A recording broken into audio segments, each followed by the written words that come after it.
Yung tandaan na yan, yung tandaan na yan, isang branches na po kayo, di ba? Kung kayo po ay 35 ka tao, i-divide natin sa 35 ka tao. So, lumalabas na 2.8 centavos. Pagpalagyan natin 3 piso. Palagyan natin 3 piso, ha? Kunyari po, ang Cavite, may hospital silang miyembro. Siyempre, may memorandum na kayo. Nagpalista na kayo sa damihan program. So, ibig sabihin, yung 100 pesos, kapag sila inaprubahan sa mga requirements na kanilang kailangan, at pasado sila, ibig sabihin, yung 100 pesos na yun, paghahati-hatian nyo po lahat. Okay? Paano po natin nalalaman? Paano po natin ipapadala yung tulong? Palagay po sa messenger, Chairman. Ganito po yun.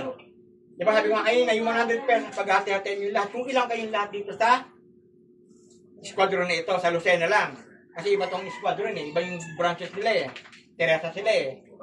So, ika 3 piso sisingilin ni Treasurer.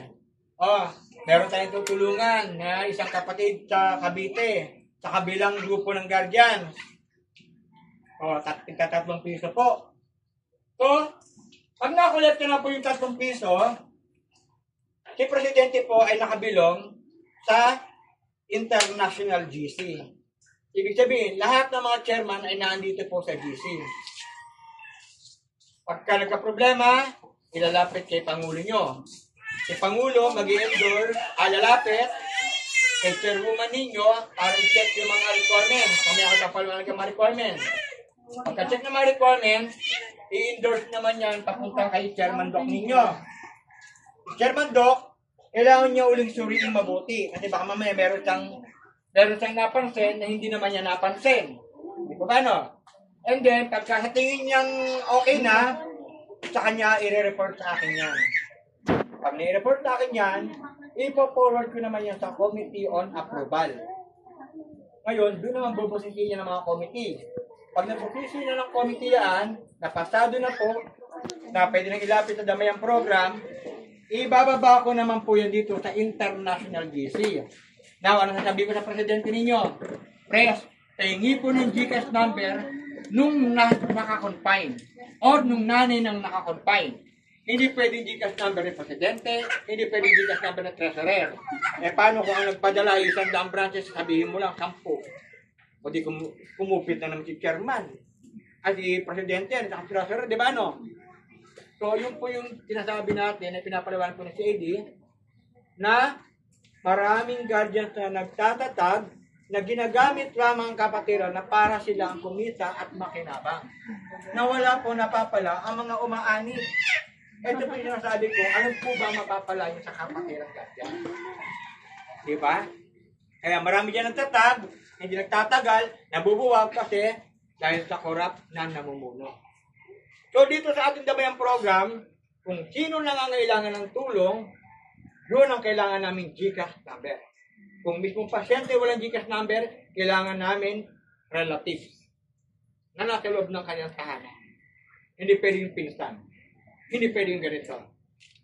Kung walang buong relative, kung gagamitin ng GCash number ni Presidente o ni Treasurer, kailangan papadalhan kami ng video na patunay na lahat ng nakolekta ay nakarating doon sa pasyente. Short video. Pag wala siyang ipinasang video sa amin, ay babalikan po namin siya. Nakarating po ba ang tulong na ipinadala ng iba't ibang branches? So, gaya ng sabi ko, sa 100 branches, sa tagi-100, magkano po lahat ang mga matatanggap na tulong ng ating kapatid mga nangangailangan? Sarado 10,000, no?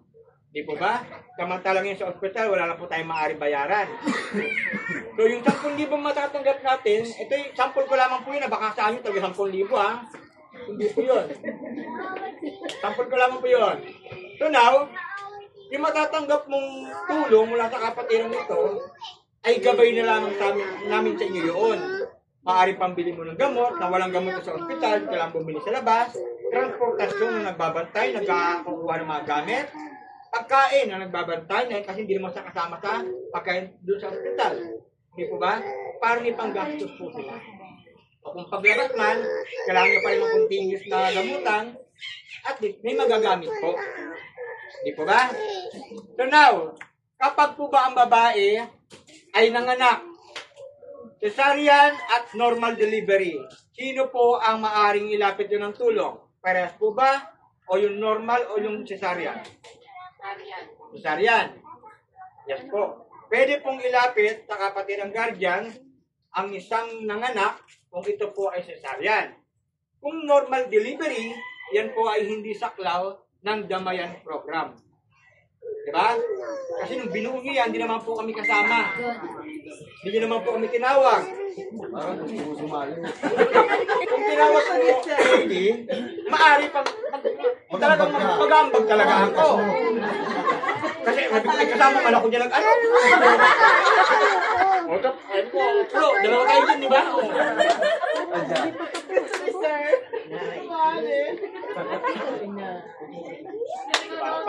Patawa lang po.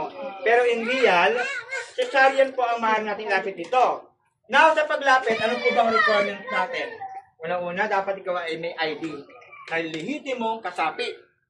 ID po natin, kasama certificate, 150. Isang taon na po yun.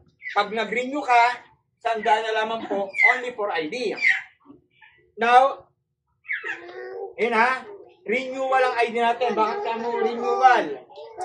Yan ba, si member natin, ay wala tayong expired ID. Sabihin, continuous yung ID natin. Walang expiration date. Eh, hindi na sa active sa atin.